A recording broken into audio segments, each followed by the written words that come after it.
Saudara, adalah Wakil Presiden Gibran Rakabuming yang menemui korban pembubaran kegiatan dan perusakan rumah doa milik Gereja Kristen Setia Indonesia atau GKSI di Kota Padang, Sumatera Barat.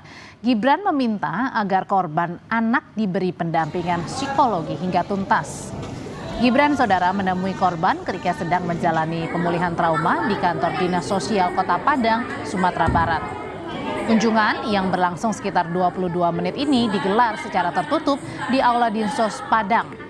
Wapres juga berpesan agar anak-anak yang mengalami luka fisik dalam insiden itu dapat segera ditangani.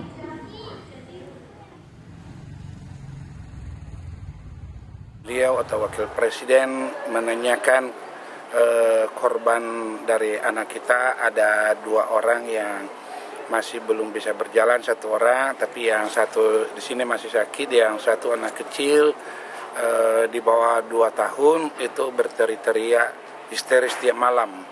Dan saya sudah sampaikan juga kepada beliau, tetapi beliau katakan untuk dibawa ke rumah sakit itu ketiga anak dan mungkin dibiayai oleh negara atau bagaimana sampai sehat, supaya anak yang kelas 1 SMP dan kelas 5 SD kembali sekolah seperti biasa walaupun mungkin pakai kursi roda. Itu pesan dari Bapak Wakil Presiden kita. Saudara, polisi sudah menangkap 9 orang yang diduga melakukan pembubaran paksa kegiatan rumah doa di Padang, Sumatera Barat. Menteri Agama mengecam aksi pembubaran itu.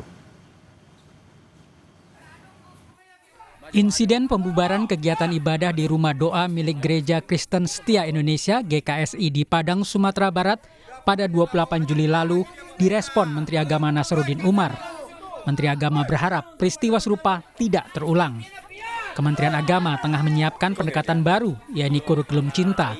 Gagasan ini bertujuan membangun budaya saling pengertian dan mengikis prasangka antar kelompok masyarakat. Dalam mengajarkan agama, tidak boleh kita menekankan pertentangan perbedaan antara satu agama dengan agama yang lain. Semua agama itu mengajarkan cinta dan inti dari semua agama itu adalah cinta. Nah, jadi kalau kita memperkenalkan agama, tetapi menekankan aspek kebencian terhadap orang lain, itu sesungguhnya bukan mengajarkan intisari agama. Dan saya berharap mudah-mudahan ini berhasil. Dan siapa sih di Indonesia, nggak ada orang lain, kita sama-sama warga bangsa Indonesia kok. Jadi hanya misunderstanding saja ini. Kalau kita sudah bersentuhan secara sosiologis, maka otomatis nanti itu juga perbedaan agama itu kan dia nggak jadi soal. Agama apapun juga, semua mengajarkan toleransi. Dalam kasus ini, polisi telah menangkap 9 orang yang diduga pelaku perusakan rumah doa di Padang, Sumatera Barat. Mungkin tidak bisa menunjukkan izin dari pihak yang beribadah, dan ini menimbulkan suatu keributan.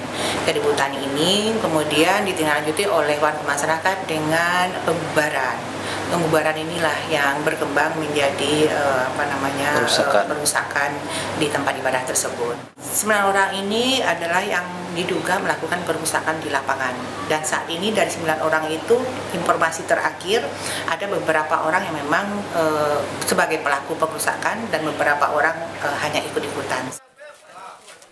Ketua Lembaga Kerapatan Adat Alam Minangkabau, Fauzi Bahar, menilai pembubaran dan perusakan rumah doa milik Jemaat Kristen Setia Indonesia di Padang, Sumatera Barat masuk dalam pelanggaran pidana dan tidak mewakili unsur agama maupun adat. Ini saya anggap sebagai kriminal umum aja. Orang yang tidak melalui polisi, tidak melalui RT dan RW, tidak melalui Satpol PP melakukan tindakan sendiri, apapun bentuknya, negara ini tidak pernah mentoleransi. Dari itu kejadian ini marilah kita lihat dengan secara sehat ya. Kalau berjuang dengan agama tidak begini caranya. Undang adat juga tidak begini. Harus ada pelaku adat, tidak boleh sekelompok orang langsung ke sana. Dari itu saya melihat ini adalah tindakan pidana umum yang perlu ditangani oleh polisi karena merusak sarana dan prasarana rumah. Sebelumnya, sekelompok pria membubarkan kegiatan pembinaan dan pendidikan agama Kristen yang diikuti sedikitnya 30 anak sekolah. 2 orang anak dilaporkan mengalami luka akibat kejadian ini. Tim Liputan Kompas TV.